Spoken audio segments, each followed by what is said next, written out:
March மாதம் 15ஆம் தேதி பிரான்ஸ் நகரில் நடைபெற இருக்கின்ற அந்த வட்டுக்கோட்டை தீர்மானம் அதனுடைய 50ஆம் ஆண்டுகள் நிறைவேறுகின்ற நிலையில் நடைபெறுகிற அந்த நிகழ்ச்சி ஒரு சிறப்பான நிகழ்ச்சியாக அமைய வேண்டும் என்று நான் அதை நடத்துகிறவர்களை வாழ்த்துகிறேன், அதில் பங்கு கொள்கிறவர்களை வாழ்த்துகிறேன்.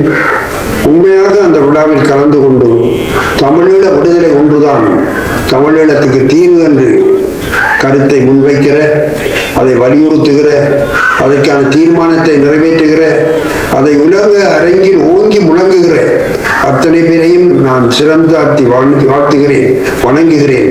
தமிழீழ விடுதலை ஒன்றுதான் தமிழீழ மக்களுக்கு தீர்வு, ஒரே தீர்வு.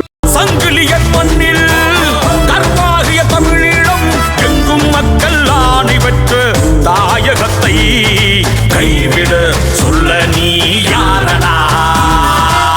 வாருங்கள் மக்களே ஒன்று சேர்ந்து இழந்த தமிழீழத்தை வென்றெடுப்போமே. வாருங்கள் மக்களே ஒன்று சேர்ந்து இழந்த தமிழீழத்தை வென்றெடுப்போமே.